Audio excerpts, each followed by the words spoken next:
back to Orange Hat Reviews, everyone. Hope you're all having a wonderful day. Not Orange Hat Reviews. Sorry, I keep doing that. I'm just Orange Hat now. So, yeah, we are going to be doing Predator 87 for the Tuesday theme stream where I cover aliens versus the military. So, this one is Predator 87, starring Arnold Schwarzenegger, Carl Weathers, Sonny Landham, Shane Black. Let me get the rest of my thingies on here. Elpidia, I think it's Elpidia Carrillo. Let me see if I got that right. And Elpidia Carrillo, yep. And Bill Duke and Richard Chavez. Yeah, so I'm going to actually be showing the movie, not the full movie, but stills here and there as I talk about the movie, give my thoughts on it here or different places. So specifically, I brought up this one here. I do want to first acknowledge that I do not own any of the rights. The rights are strictly to the releasers of this movie. I believe it was Fox or 20th Century Fox. So I am only giving my review of the film as well as giving my thoughts on certain scenes. I do not own the rights, so 20th Century Studios, please do not strike my channel. This is under fair use. So before I get started, let's say hello to the chat. I got Vanya. Get to the review. Exactly, yeah. Neozoic, good to see you. And Greg Hutchinson, good to see you. Always a pleasure to see you here. So, yes, Arnold Schwarzenegger and his crew arrive after a ship, or they do show the ship coming in.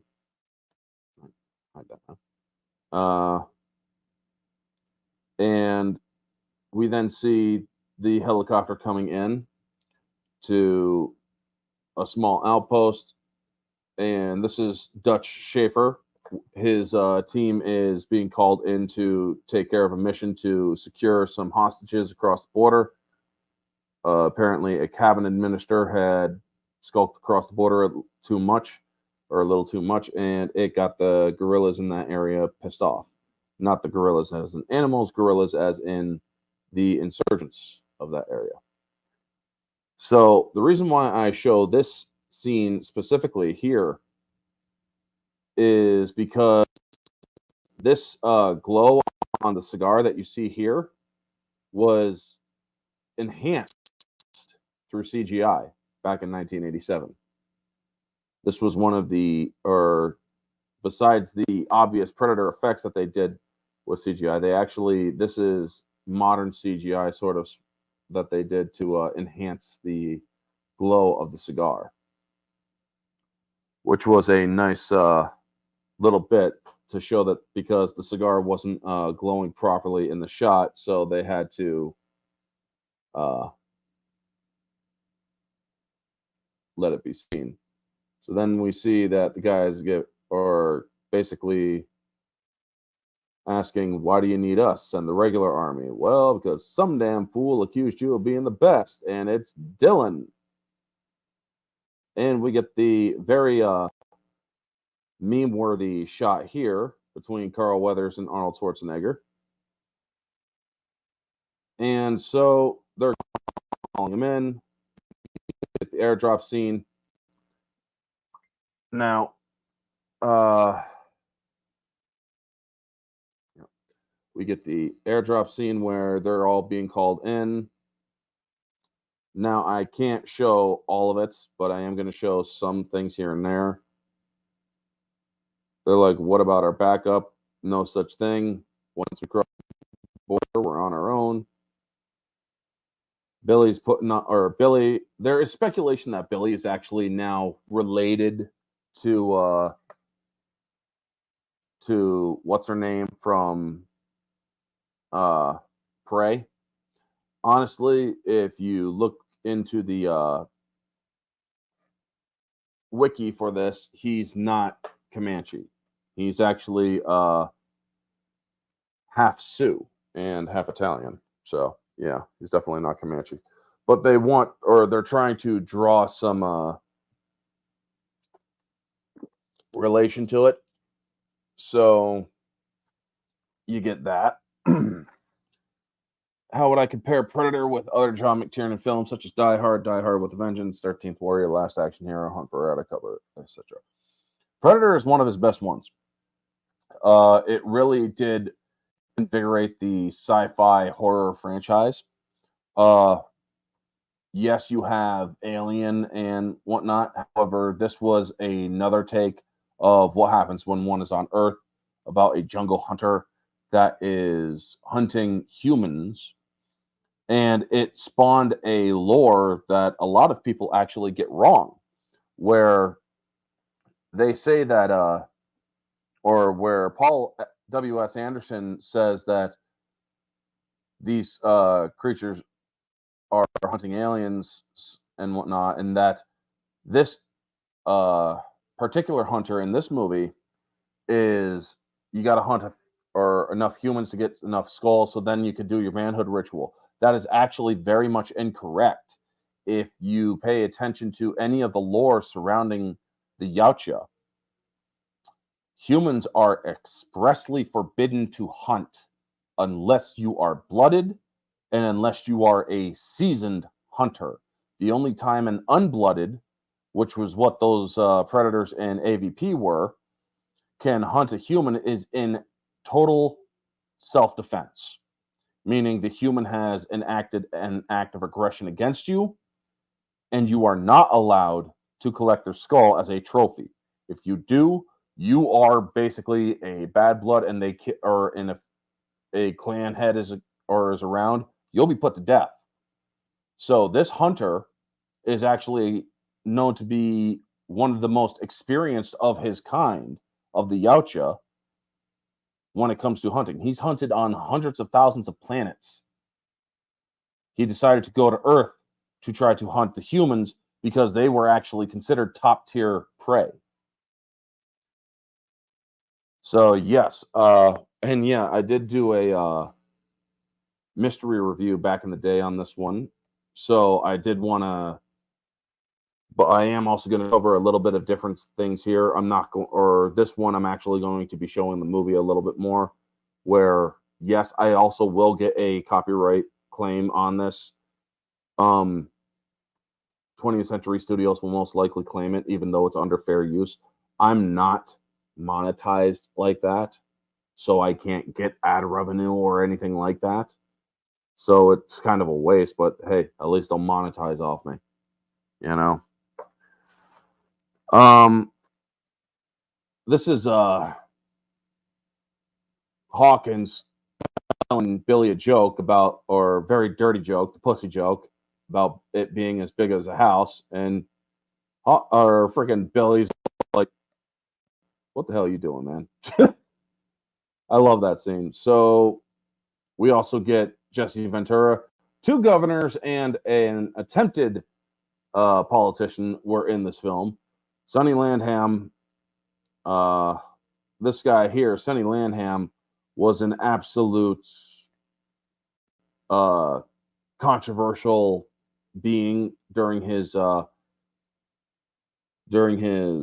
political days. I do believe that he is now dead. He died, I believe, during the 2010s. But yeah, he said some pretty racist stuff after 9/11. And he was running for office, and he got lambasted, and it didn't work out for him. However, Schwarzenegger and Jesse Ventura would also later become governors of their own, or of California, and I believe Minnesota. Jesse Ventura became governor of. But yeah, this movie did not hold back when it came to humor and language. This is a rated R film. It was done back in the day, where if you were a sensitive little whiner, like most people today, you would basically, after watching this movie, you would be curled up in your shower in a fetal position crying because, well, it hurt your feelings. But me, I love this movie. It's is what it is. It does a good job. The action or the actors all had a bad case of Montezuma's revenge in this movie or in the making of this film. Um, you can actually see in certain scenes where Schwarzenegger lost a lot of weight due to being dehydrated from being so sick. And Sonny Landham here, though, interestingly enough, had to have a bodyguard hired for him or for this production because not to protect him, but to protect other people from Sonny Landham. He was not a nice guy, apparently. But comparing to Die Hard with a Vengeance, Die Hard, McTiernan has a very good way of telling a story. It's very straightforward. It doesn't give you any real reflection of scenes here and there. He brings up scenes in the past, sure, like different events, but he does have a very straightforward way of telling a story, and honestly, I think that he does a good job with it. This is one of his best films. I mean, yes, you also have Last Action Hero and others, but this is very good. I always recommend an analysis video on The Predator by Waller. Great dude. I will check it out, Neozoic. If you can, send me that link in on Twitter if you're on Twitter, because that way I can definitely check it out. So moving on to in the jungle where they're looking for people, or they're looking for the insurgents and whatnot, and there are people. Well, apparently, they find the chopper. They go in. Let's see here. And Pond was one of the people checking out the chopper, and they find out that it was a surveillance bird. It wasn't a civilian transport or a government transport. So yeah, the two pilots are capped in the back of the head. Told them that it was stripped all to hell and that it was taken out with a heat seeker. So we also find out that Billy is tracking the guerrillas, but he also found out that 6 men wearing U.S. issue Army boots came in from the north and followed the guerrillas. So Dylan is coming up with a bunch of lies on the spot to try to protect the sanctity of the mission, where if you are a special forces group, you want the right information, not the wrong information. So he's telling them how they came in from the north and followed the guerrillas. So we then pick up the rest of the trail, and Billy then finds the let's see here. He's getting a little drink here, and see if I can get it right in the right spot, because he hears commotion in the trees. So he's checking it out. Flapping continues.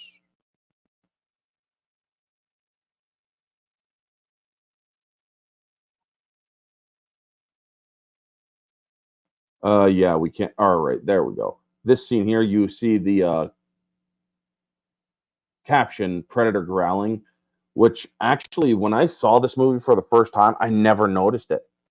But the Predator is actually there watching him, and this is actually the very first indication that the Predator is nearby, because the Predator had just made his kill and somebody is disturbing his trophies.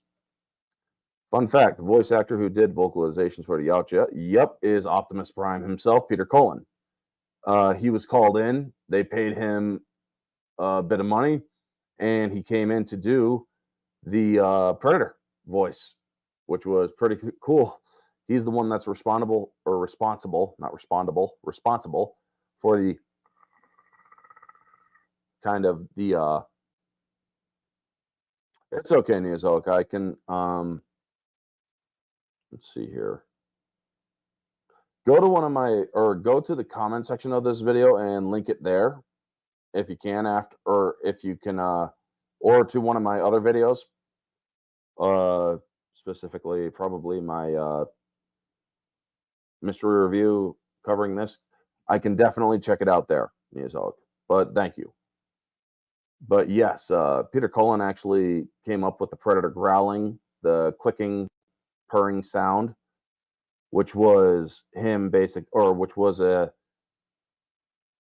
predator basically his way of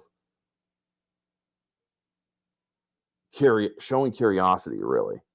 Where there's also other sounds that he makes, which are also mimics. Some of the sounds he makes are mimics here and there. No problem. I put the link in the comment section. Okay, thank you. So we then see that the gorilla, or that they believe that the gorillas skinned these guys, and we see that Dutch knows one of the men, and they're Green Berets out of Fort Bragg. Now, Green Berets are also pretty much special forces. And he's like, well, somebody sent them. So Dutch is not trusting Dylan anymore. Dylan's part of the CIA. So they're all basically wondering what the hell is going on. Now, everybody has seen that that the soldiers have been skinned, and now they're all getting ready to arm up and move. Now, Jesse Ventura is the first actor ever to wield a minigun. See if I can get the right shot here. Yep, right here. Time to let old Painless out of the bag. Yep. And so they pull out old Painless. Payback time. Jesse Ventura, one hell of a good actor, man. So they're trying to find the base, and let's see if I can get to it.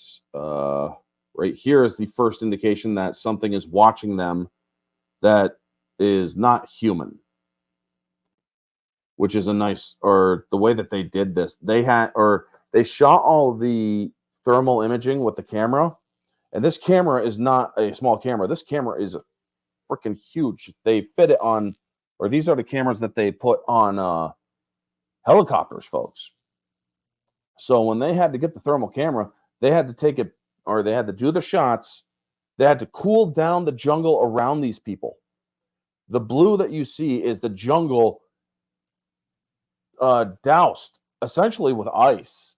They had to cool everything down around them. Otherwise, they were blending in perfectly with the jungle. This movie was very difficult to do. How would I compare Arnold's role in Predator with Terminator, Running Man, True Lies, Conan, and the rest? This is one of his best roles. Terminator is obviously his most iconic. This is one of his best. And funny thing, he was just getting the hang of English speaking while this movie was being done. He was still very much Austrian speaking during the movie The Terminator. However, this is where he was still learning English, and he does so very well. Conan the Barbarians is a great film, sure. I haven't seen those movies in quite a long time. Kindergarten Cop is also a good one. Ventura was UDT in the Navy right before they added in commando training. I doubt he went through anything to aid his role as much as wrestling. All of them got military training or style training for the making of this film. All of them. Bill Duke, Carl Weathers, all of them got military style training for this. So we then see that, Dylan makes a mistake giving away their position, and it's a threat from Mac. Now, Mac in the book, because this movie is also based on a novel, Mac in the book was white, and he was very much a racist. So it's like, oh shit, you know? So we then get this next scene here where this scene here was actually very much a bane of the studio, because John McTiernan, where I'm just going to show you the small bit here where Dutch crawls down. This is a Steadicam on a crane that is shown. So yeah, where he crawls up, that was the only shot where they used a Steadicam. And let me tell you right now, I'm glad they did it, because it really does sell the effect very nice that these guys were heading down to check out this encampment. Also, yes, rest in peace to Kevin Peter Hall, who played the Predator in both Predator and Predator 2. He also played Harry and the Henderson. He played Harry, which was nice. I have not seen that movie in so long. I'm actually going to check it out the next available time I get to check out the movie, because it is such a great movie where they draw, where the guy draws a picture of Harry or a type of facsimile of Harry where he's very vicious, and so he sees it and he's like, it was such a great movie. It was so comedy and whatnot. But yes, Kevin Peter Hall, a lot of people don't know this, but Kevin Peter Hall was actually he was actually a very nice guy. A lot of people say that he was great to work with and such. He really was I'm really glad they had him. And also, they had to get him after Jean-Claude Van Damme, because they abandoned the original concept of the creature for a more humanoid-looking alien instead of more insectile. And Jean-Claude Van Damme didn't like or left because he was essentially not happy that nobody could see his face. Jean-Claude Van Damme, as much as I think he is a good martial artist actor, he's also very egotistical. And so, yeah, that's all I will say on that. We then see them go, or after a hostage is executed, the other guy is coming down, and so they have to go and take care of a guard and a nest of guards. And then Dutch goes in, causes a distraction, allowing, or basically causing a blitz kind of move here, where everybody has to go in, they take it out, and they're looking for the other hostages. And we get other great lines like, "I ain't got time to bleed, stick around." The stick around the stick around line was actually done because they wanted it a little more kid friendly, and it's like, you ain't getting very kid friendly with a movie that has people getting skinned alive, you know. So you also get Jesse Ventura using the minigun.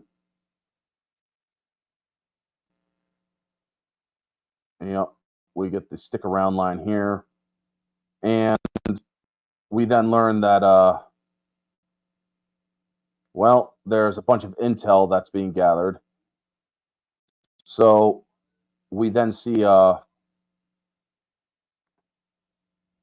that, well, they realized he's Schwarzenegger's very angry. But I love this scene here. He's like, "You're hit, you're bleeding, man. I ain't got time to bleed." "Okay, do you got time to duck?" And I love that. He's like, "What the hell is wrong with you, Poncho?" So yeah, when you find out that you went in to do dirty work instead of a rescue mission, it does kind of piss you off, because he said, "We're a rescue team, we're not assassins." Also, didn't Van Damme also complain about the monster suit being too hot? Well, yeah, there also was that too. I mean, Van Damme is a very egotistical actor. Don't get me wrong. I like his style, or I like his acting, and I like his martial arts skill, but he's also very egotistical. I could be objective and still subjective in the fact that I like his acting. I just don't like the fact that he's very egotistical, you know?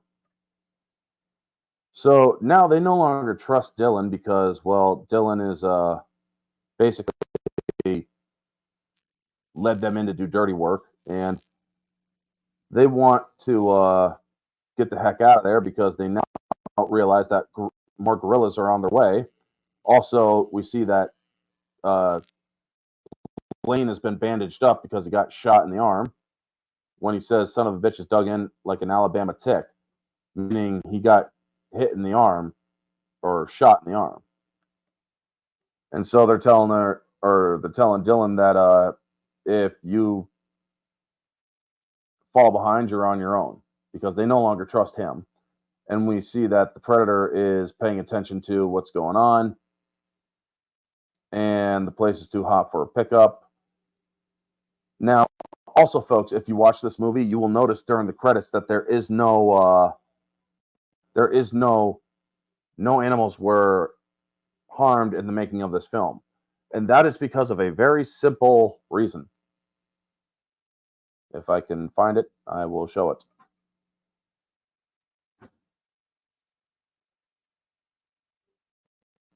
Yeah, this. The infamous scorpion scene where we see the scorpion gets crushed and killed. So yes, that scorpion was killed. And well, yeah.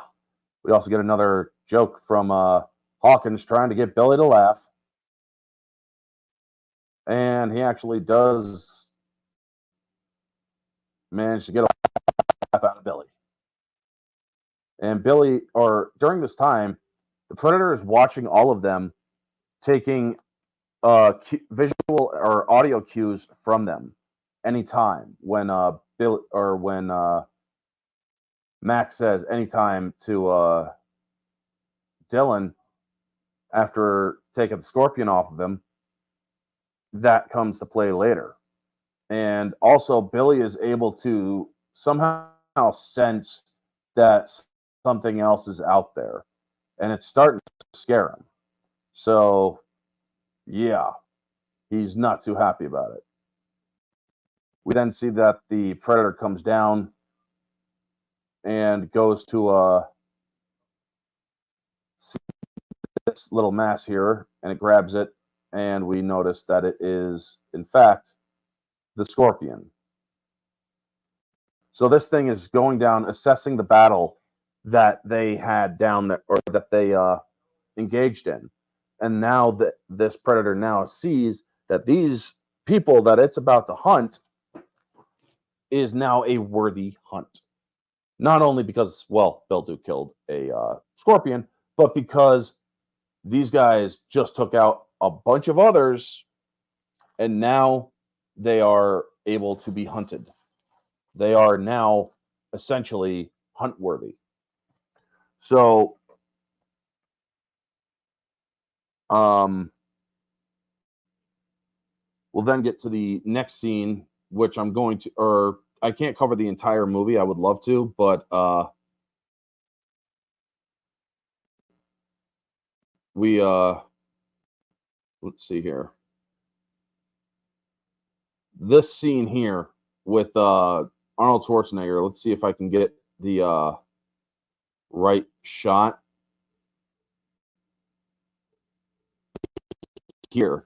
If you pay close attention to him in this scene, on the other side of him, he has a water bottle and an IV stuck in him because he needs to get fluids, because at this point, Arnold Schwarzenegger was losing a lot of weight.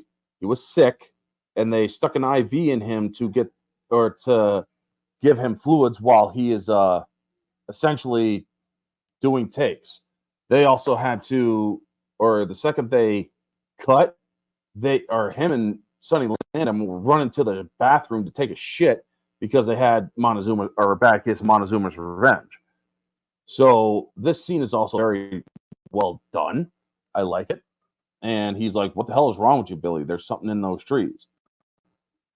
And we see right here that the predator is indeed watching them. So also, what's her name here is about to take a swing at these guys to break out or to try to get away.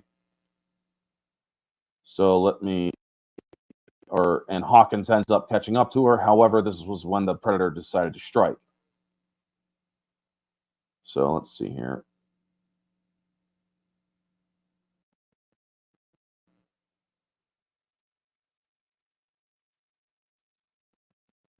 All right, let me go back a little bit because I want to show one shot of the predator or of its arm. So right here, boom. Oh crap. So they're all right here. This is actually very well done CGI, where it shows the predator grabbing his leg. I mean, when you compare it to the other form that they show,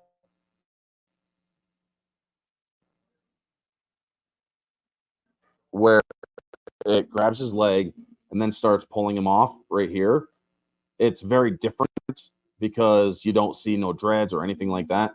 They didn't do very much any much texturizing when it came to the cloaked predator. They had a very basic design, and it was Kevin Peter Hall in a red suit with a black background. In Expendables, Arnold jabs at Stallone, have you been sick? You lost. Yes, there is that. And in that very same movie, Stallone makes a jab at Schwarzenegger. What the fuck is his problem? He wants to be president, which is actually a very well-known ambition to Arnold Schwarzenegger. He does want to be president of the United States. However, due to a certain amendment that you have to be an American-born citizen to be president, stops him from being president. How would you compare Carl Weathers in Predator to other roles such as Rocky, Happy Gilmore, Action Jackson, The Mandalorian? He's good for his role in The Mandalorian. Yes, I do not like The Mandalorian as a Star Wars show. However, I did say that the first and second seasons were pretty decent when it came to certain acting and whatnot. Carl Weathers is a great actor. I don't agree with him necessarily politically. However, I do think that he is a very good professional actor. And when he does a role, he does it very well. He puts the right amount of emotion in a scene and in his performance.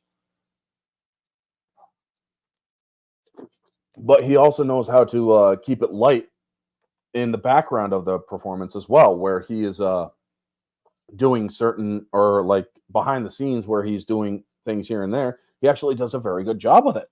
And I do believe he also did directed an episode of The Mandalorian too, if I remember correctly. If I'm not remembering correctly, feel free to correct me. So they're going to look for Hawkins, and they find out that the jungle, it came alive and took him. Hawkins' body is missing. So you then realize that there's a lot going on here. This is where people start, this is where the team is now further on edge.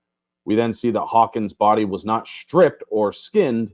However, it was hung,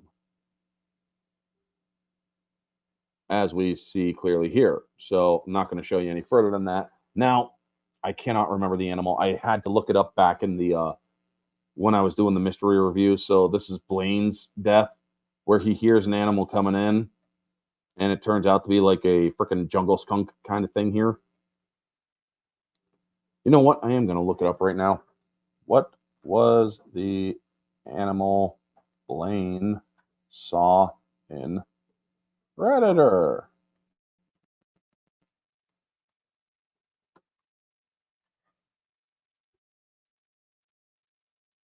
What? Let's see here.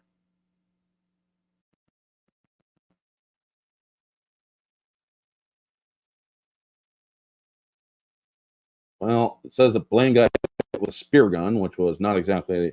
Predator critically injured Blaine by shooting him in the neck with a spear gun before finishing him off with the plasma caster, blowing a hole clean through his chest.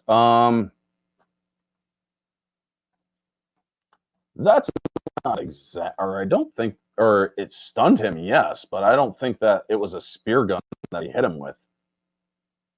So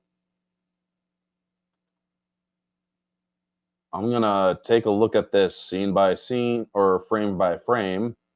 Okay, so you see a thing come in here and put blood all over his face. Okay, so yeah, he gets stunned, and then we see the plasma caster coming directly in back of him, and boom. Can't exactly show it. So now we get the very iconic shot here, man. I really love this shot with Bill Duke and the Predator. Flash, or the eyes flashing, and then he just flips. I mean, when Bill Duke flips, he flips. And I love what he does here. And you can also see a little bit of glow, how he fired off that. You're not allowed, or you're really not supposed to fire off that weapon full auto. You actually have to let it cool down because yes, the barrel will actually heat very much. If you notice right here, that thing was fully heated. But I love what he does here. He just throws his hat down and picks up the thing, and they just level this freaking jungle. Now, I'm not going to show you the whole scene but I will show you the aftermath. They pretty much leveled a good quarter mile of jungle, and they found out, well, they didn't hit anything, except that they did. They just don't know that it bleeds green. So they learned, or they examined Blaine. Now I want to try to get to the shot where Anna is. Let's see here, where Anna holds on to the blood or grabs blood.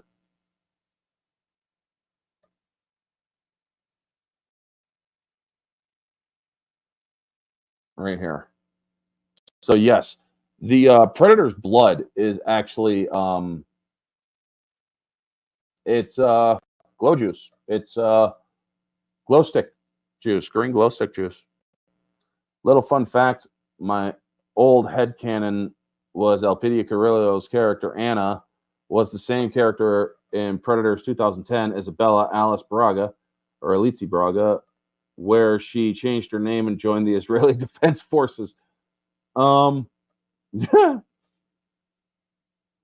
would have been funny, except that she was except that Isabel covered the debrief of Dutch and Isabel, or Anna, rather. So she actually discussed the incidences of then, but she doesn't. Or also, there are things in the Predator called the motion comics that they showed, or for Predators, that showed the different characters where she realized, or where she is aware of them, but she's never come across them. So it's a nice headcanon, it just doesn't work. So getting back to it, let's see here. The next scene was reel number 10. Oh, right. Predator First Aid. I think they did a great job here with the creature effects as well as the creature look. We get our first look at the Predator very clearly in the scene, or at least its body, and it's removing the bullets as well as placing a stent in its leg, taking out some of the bullets, giving itself some disinfectant. And let's see here. All right, so yes, the thing gets stuck in its leg. Boom. and it screams out.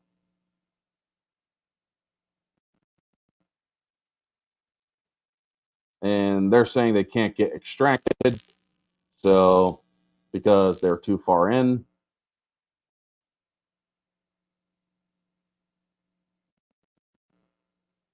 Let's see here.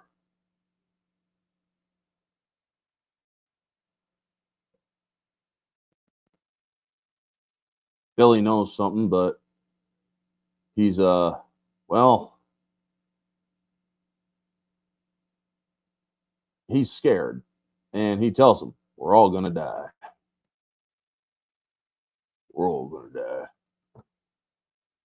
And he's saying that Billy's losing it. However, this shot here basically shows that Dutch believes his men over anything else. He knows that his men would not lie about anything. Yeah, that's why I said old head cannon. Yeah, right. But yes, Dutch trusts his men. He knows that they wouldn't lie about anything to him or the unit.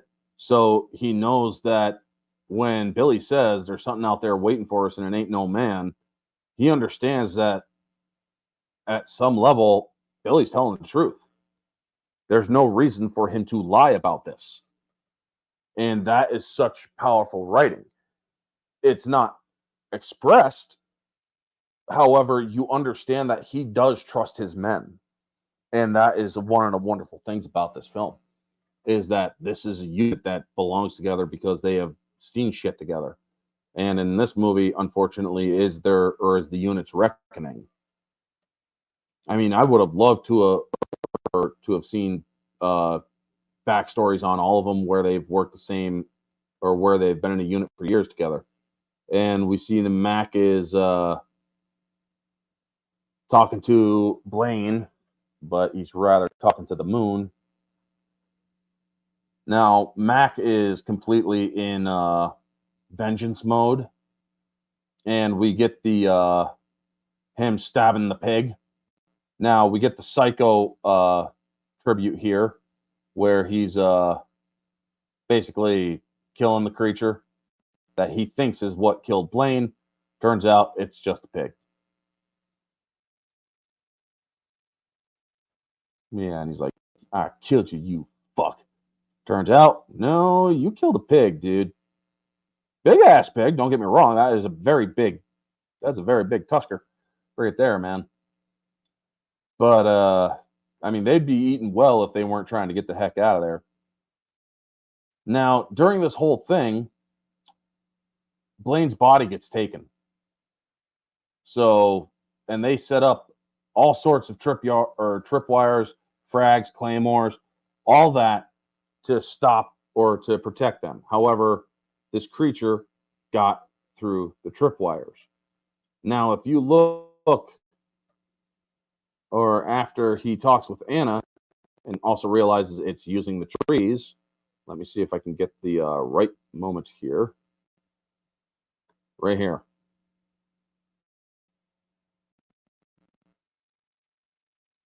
Just let it buffer a little bit. Yes, you see how Arnold Schwarzenegger is looking rather thin and less or more sallow. That's because this is later on in the filming where he has lost at least 15 pounds due to Montezuma's revenge and the heat of the jungle. Folks, when you're shooting in the jungle, it's hot in the jungle. And the heat in the jungle, no matter how much ice you or in cold water you spray down that jungle with, it's still going to be hot. And when they were shooting down in Mexico, it was 100-degree weather. And we also get the famous line, "If it bleeds, we can kill it." So they set up a trap, and Anna tells how this sort of thing has happened before, where people have, or men have gone missing and have been butchered, skinned alive, and they call it a demon that makes trophies out of men. So they set up the trap and trying to capture whatever it is, And Dutch almost gets caught in his own trap. Now, what they don't show here is that the creature is actually behind him, but they could have inserted the predator in the scene, the cloaked one. However, they didn't do it, and actually, I think that's actually a very good choice, because by not seeing it, you don't expect what happens next. You can see that, or the predator is in fact behind Dutch and is getting ready to kill him. However, it is not able to see the tripwires. So when we see that he's looking forward and whatnot, the predator is actually very much directly behind him. In this negative spirit or area you see here where I'm circling with my mouse, that is basically where the predator is. However, we don't have the shot because, or they didn't put the shot in because they wanted to create a nice little jump scare where we see here. And I'm just going to go frame by frame. We see Dutch lower his guard, and that was when the predator chose to strike. Except, oh, fuck it. Yeah, the trap is sprung. Everybody's looking up, not able to see what it is, so it just starts shooting wildly with the plasma caster. Now, folks, in Predator lore, the plasma caster is only meant to be used when you are doing a serious fight. Blaine's death is considered a non-honorable kill because he wasn't able to fight, nor was he able to or see where it was coming from. So killing Blaine with the plasma caster is actually a taboo. He would not get any prestige for that fight or for that kill. Yes, taking the skull, sure, but it would be a personal trophy. It would not be a trophy that he could display. The Yautja. When you are using the plasma caster, you are to be using it against somebody who is presenting you with an imminent threat. Because sniping and long-range killing is not prestigious killing in Yautja society, in the Yautja culture. So when he's firing blindly to get the heck out of here, or to get the heck out of the trap, and everybody, he's doing that out of a defensive maneuver. And I like how he swings around this tree to give everybody a clear shot at what he is. Now, this here, where it shows the dreadlocks more, or a more texturized predator, is because of the shot of it decloaking. Right here. So, yes, they would show the full predator in all of its glory. Now, I'm hoping I don't get this stream pulled. But we then see that Mac and Dylan go after him. Also, Poncho took a tree trunk to to his ribs, so his ribs are busted up. Billy, Anna, Dutch, and Poncho are all heading towards the extraction, while Dylan is going after Mac. Mac is so bent on vengeance for Blaine, he's blind and deaf to anything around him, essentially. So he still has his thoughts, and he still wants to find this creature and kill it. So now, what they don't realize is that this thing sees an infrared. It sees body heat. So them trying to sneak around and camouflage ain't going to work. So let's show it here. So yes, the creature is looking around for them. Now let's see if I can, or we see that Mac gets taken out. His head gets popped by the plasma caster. Boom. Yeah, sorry, folks. Bit graphic there. And then we see the laser retract. Now let's see here. He's looking for Mac, realizes that Mac's dead. So, yep, Mac's dead. Now he hears the creature growling or purring, clicking. Now, if you look right here, very carefully, I'm going to play this just a little bit. Right where my mouse is where the predator is. You can actually see how the jungle doesn't or only moves slightly with the reflective material of the predator. So it's actually standing there looking at him. And so he goes to look again, and there it is, even more visible now, and gives him the eye flash. Now, there was this is where it actually gets a little bit more objectively flawed. How would you compare Alan Silvestri's Predator score with others from Back to the Future, Who Framed Roger Rabbit? This is a very well-known score. It's very well done. And it's very iconic. The tribal drums, the very military heavy sounding, you know, it's an iconic score.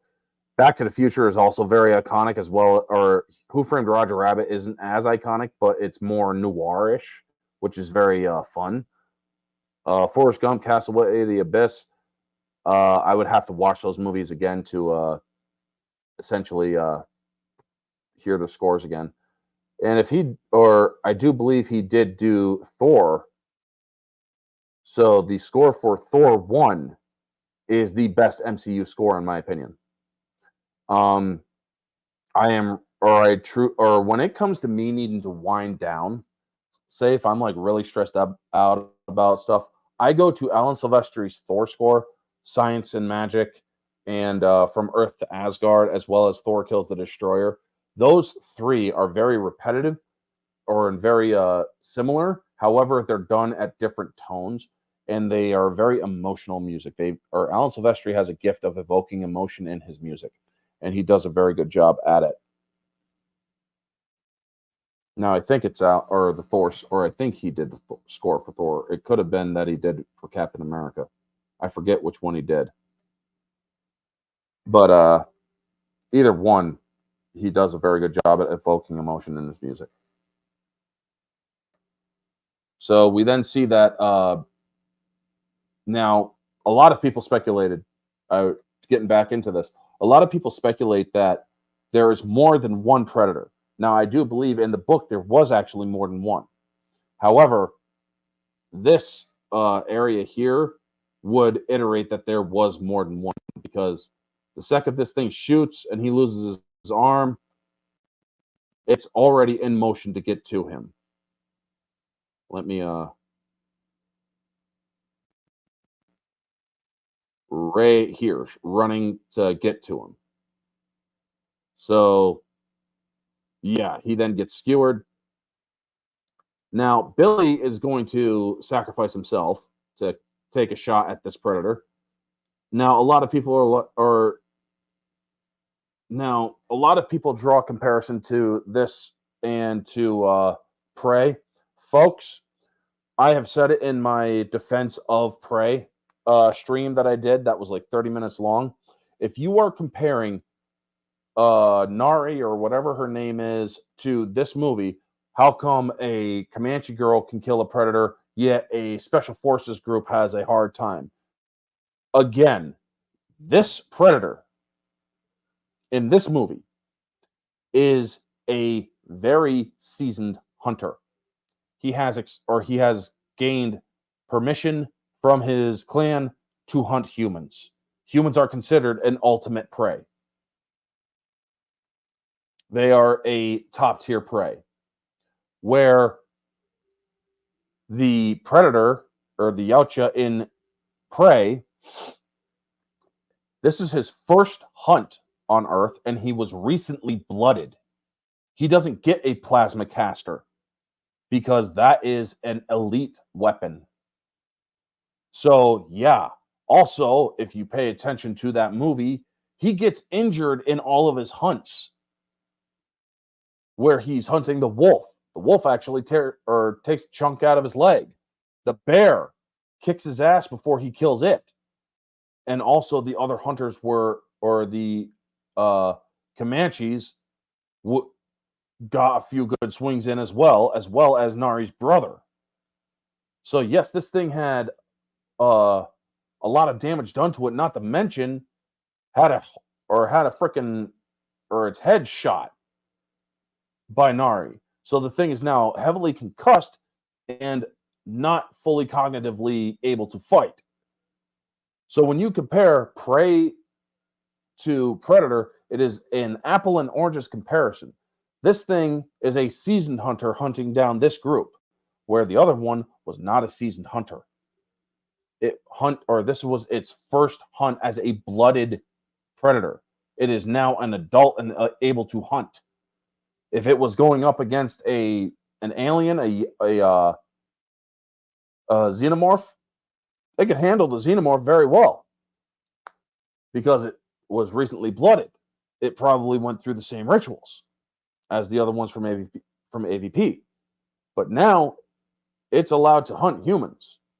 It's allowed to hunt a lot of different creatures on this planet. But it was also its first hunt on Earth. So yes, you cannot compare Prey to Predator. And anybody who does, honestly doesn't have any objective eye at all. Nor do they have, or they're just looking for a reason to complain. So yes, those are my thoughts on the Prey and Predator. I can link y'all to the to my video of defending it, but it's basically what I just said. So Billy is going to slow the Predator down. Now, I do want to show you guys something here. It's waiting for, or Billy is about to die here. So let's see here. They're running timestamp 11 or 1 hour, 15 minutes, 38 seconds. They're reacting to Billy's scream. Billy had just been killed. So it took it 10 seconds or 12 seconds to get to these guys here because it's in the tree. Boom. And it kills Poncho right there. This thing covered about maybe a kilometer in 12 seconds. That is a major flaw in this film. But it still works if you're not paying too much attention. How would I rank from the worst to the best of the Predator films? Predator, Predator 2, Predators, The Predator, Prey, AVP, and AVP Requiem. AVP and AVP Requiem are always going to be the lowest tier of the movies. Predator, Prey, Predator 2. Predator, Prey, and Predator 2. In terms of story. I like Prey. I will still defend that movie. I really do like it. Predators is definitely a fourth, or The Predator is actually lower than AVP and AVPR. I still like AVP and AVPR, but The Predator, I own it. I'm ashamed that I own it. But I do like the concept of the Super Predator. However, when you have these idiots in the movie basically telling you the entire plot as it's happening, that is just shit writing, man. And Shane Black should be ashamed of himself for making such a shit movie. So we get the famous line, go, run, get to the chopper. Or run, go, get to the chopper. And then we get the run from Schwarzenegger here. trying to get away from the predator, where he actually gets into the water, escapes, gets to the mud. Now, let me see if I can... yeah, predator coming out of the water. And this is him here, or he's all covered in mud from crawling through. Now, let's see if I can get the right shot here. Also, if it wasn't for Star Wars, they wouldn't have effects this good for the predator being, or his camo ditching out. Now, right there, if you or circling it right here, that's Dutch. It can't see Dutch because his skin is now colder than usual due to the water, as well as his thermal presence is masked by the mud. And not too far from Dutch is a thermal signature. So this thing is taking aim, and boom. Well, we learn it was just like a little weasel, like little thing. So he then realizes it couldn't see him. He's starting to make traps while the predator is cherishing its trophies and making another trophy out of Billy. Now, I'm not going to show you, or basically I will show you the skull. Or not show you the skull. But let me see if I can get the right shot here. Because here is Schwarzenegger making a bow because he's lost all his gun and he needs to fight this thing, or he's going to fight it on his own. Right here. Let's see if I can get it here. Now go back 5 seconds. Another 5 seconds.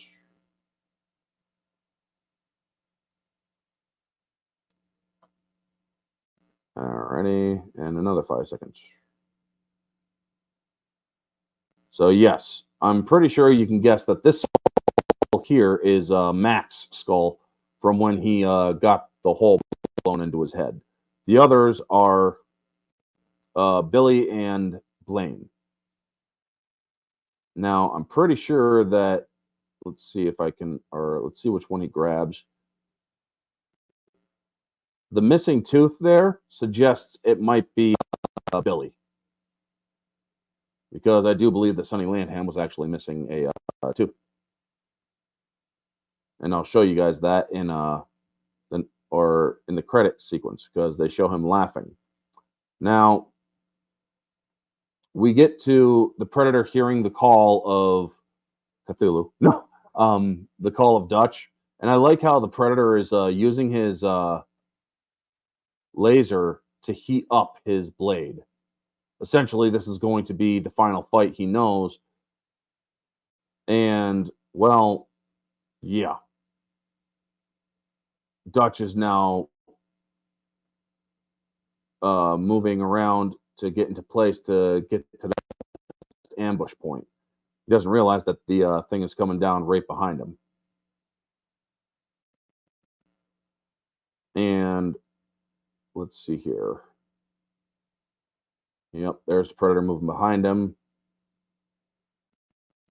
And so he takes a nice swing here and sticks next to this tree here. And the predator's going to look. And right there is Dutch. However, because he can't differentiate, he can't see what Dutch is doing, and Dutch is covered in mud still. So that's nice. They show a consistency. So now I like the shot where after the predator gets his cloaking taken out, he starts firing blindly And there's, or he's like, okay, this is a dangerous area. I'm going to start shooting to hope I get him. Well, he does get or find him and see him moving. However, he loses track of him again. However, Dutch also got hurt, and so the fight's on.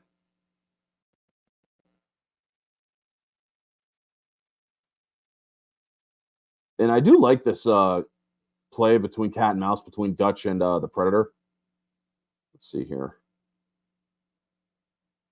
Him hiding underneath the log, which was pretty cool. Because it's like, oh shit. Come on. Yep, he's hiding, and it's like, or he's walking here, and it's like, oh shit. Boom. Predator comes right in front of him and is looking for him, except, well, yeah, he's underneath the log already. How he did it without making noises to tip that thing off, beyond me. Now let's go to the next shot where he's trying to get the Predator to he wants to get the Predator to give away its position because he can't find it.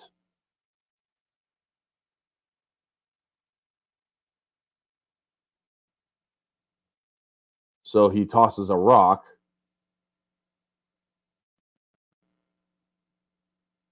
And so it's tracking the rock. Boom. So right there. Oh, shoot. I hit the wrong buttons. Let's see here.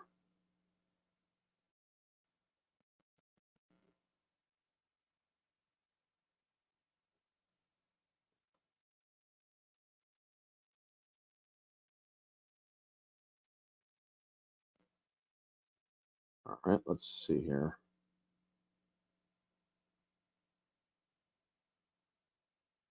It shoots. All right, right here. So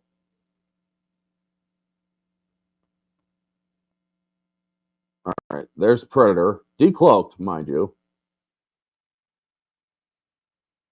And it shoots from the plasma canister. You can't see it very well. And so he's able to throw an exploding tip or explosive tip spear at him. And he's also realizing where Dutch is.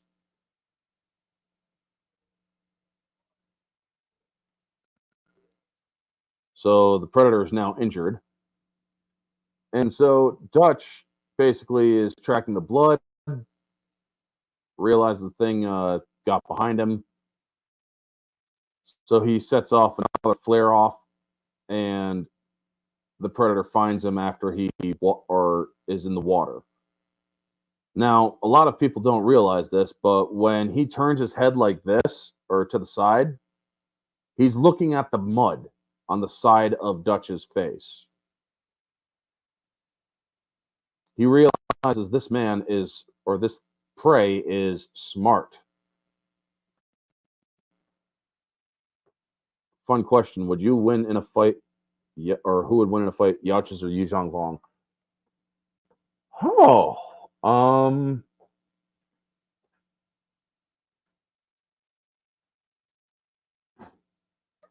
that's a good question. Yu Zhongguang would, or if they came in full bore invasion, they would definitely have the advantage. However, the Predators, if they used non-plasma casters, I'm pretty sure that they would have a good advantage over Yu Zhongguang. It would come down to, or because Predators are not invasive, they don't invade, they go on hunts. However, if they had to, they would. And the Yu Zhongguang, after engaging them, the Predators would basically be like, this is not a hunt, this is survival, all bets are off. However, we would still fight honorably if there is one among them who is worthy of it. So that's a good question, Neozelic. I actually do enjoy that question. Now, folks, getting back to it, the fight between Dutch and the Predator, where we get the "You are one ugly motherfucker," which is great. This Predator is basically deciding, okay, you're worthy enough to fight hand to hand. So it takes off its mask. Now, a lot of people don't realize the Predators can fight for a limited time without their mask on Earth. However, they would still eventually need it. It's explained in the second movie where it has a mask or a short mask where it's breathing in its own atmosphere while it's healing from the injury, the extensive injuries it got from getting shot up. So it takes off its or it takes off the plasma caster here, and then takes off the mask, and we get the. I like how it shows full bore red. Like this creature is now seeing red. You are one ugly motherfucker. The jungle hunter in all his glory. And boom. Now I can't show, but I do like how he's getting ready. And boom. Bad idea. Now, what a lot of people don't realize is that this is actually a very brutal fight. This thing takes, or basically down, crack, sends him flying with one hit. So he gets up and he backhands it. I'm going to show it right here. Backhand. Boom. Basically, folks, the amount of force that he put behind that hit is enough to lay out anybody.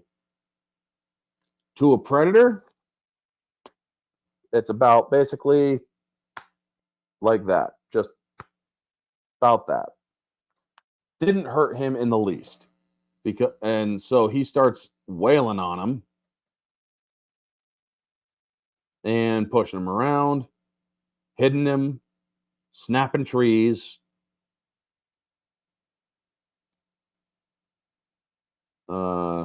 Just continuing to belt or him. He hits him hard enough where he's gouting blood out of his mouth. I mean, Dutch took a beating in this fight. I'm not going to show you any further than that because I am going to get claimed. It's pretty obvious at this point where I'm going to get claimed. But we then get to where he crawls to get away from this thing because he realizes he is seriously outmatched. And so he's asking for this thing to kill him because he realizes there's a trap there. This creature, again, is very seasoned. He's a very seasoned hunter. And he goes, we'll go 5 seconds back. He's taunting him in. He's like, okay, I'm going to go in. Oh. And then he feels the barbs up here that Dutch made. So he's like, oh, what is this? You set up a trap for me. I'm not going to trust you, or I'm not going to take your bait. So he sees a way around. And I love this look here. He's like, okay, now I'm going to get you. Except that there is the tree trunk. And boink. So we see that he gets crushed. Now, let's see here. This guy is busted up and death before dishonor. He is basically ready to say, okay, my time has come. I've lost this fight. However, I cannot allow my technology to be taken by anybody here. So, yeah, he sets the explosion. Now, a lot of people see the laugh that he gives as a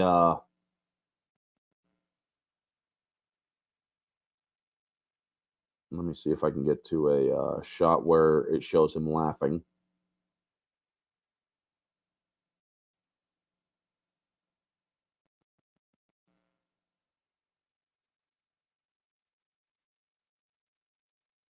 Yes, this laugh here, where he starts laughing, these things mimic. Yes, he did. Good to see you, Christian. These things mimic. So when he is laughing and it sounds very familiar, that's because he's literally using Billy's laugh from when he laughed at the joke to Hawkins' uh, echo joke, shall we say. Fun fact, Jim and John Thomas' inspiration for Predator is from the joke of Rocky Balboa had run out of earthly opponents. He would have to fight an alien in the fifth, or if a fifth film was made. Pretty hilarious, actually. It was during the release of Rocky 4. Yeah. Yeah.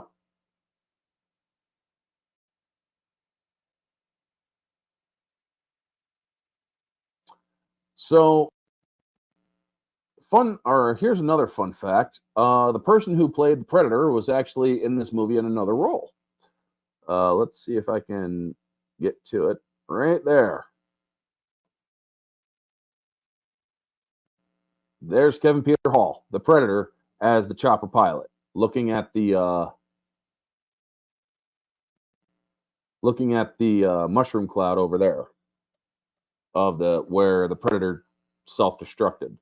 So they pick up Dutch, and Dutch has a look of haunted or haunting in his eyes. Basically, he lost all of his men, and that's the bit there. So we don't need that window anymore. So yes, all is well. He's dead, and Predator's dead. There are objective flaws in this movie.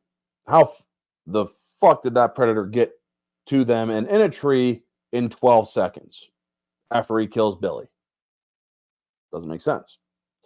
A few things here and there where the Predator is moving and it doesn't show where the Predator is. That as actually was a director's choice. So I'm not going to take any points off of that. Objectively speaking, The Predator is about an 8 to an 8.5 out of 10. It is not a perfect film. There are acting problems. There are other problems, continuity errors here and there. And there are sound problems. Excuse me. Subjectively, I love this movie. It's about a 9.5 to a 10 out of 10. I think that this idea that they came up with was actually quite well done, and that it was truly worth investigating. Me, personally, I would love to see a Predator in feudal Japan. Get Hiroyuki Sanada to play the person that fights the Predator. I want to see that. I really would. Because that would be something worth seeing, you know? Moviegoer. This is a 10 out of 10. It definitely is worth a watch. Folks, next week is another familiar aliens versus military. It is going to be Independence Day. So I'm doing invasion, more personal, invasion, more personal, invasion. Because that's how I believe is best done, you know? So anyway, thank you so much to Neozoa, Christian Freights, Hatersaurus, and Vanya, and Craig for tuning in. Y'all are freaking awesome people. Stay tuned tonight. I think Odin might be going live tonight. I'm not sure. I don't think he will be. But if not, I will be on the Barroom podcast tonight, where me and Society Reviews on his channel, along with others, are going to be talking to a special guest that they have coming on and covering a few topics. So I also got a video coming out a little later, so make sure that you pay attention to that. And I also have a video that came out before this, so also check that out. Wednesday and Thursday next week are the ones and twos and singles because they're closer to Halloween, and we're going to be kicking off the singles with Mara Jade for this month with Bram Stoker's Dracula. I have the fun facts already taken up or brought in. I'm going to be watching the film next week, and Silver Bullet I will be discussing with her in the next week because it's closer to Halloween. And we will also be talking Halloween 1 and 2 for the ones and twos on her channel. So make sure that y'all tune in for those. Anyway, folks, thank you so much for tuning in. And stay tuned for next week with Independence Day. Also, John Wick Chapter 3 on Sunday night with the Hat Crew plus another. So, yes, thank you all for tuning in. Y'all have been freaking amazing and beautiful people. This is your buddy Orange Hat. Y'all have a wonderful day. And always remember, stay humble.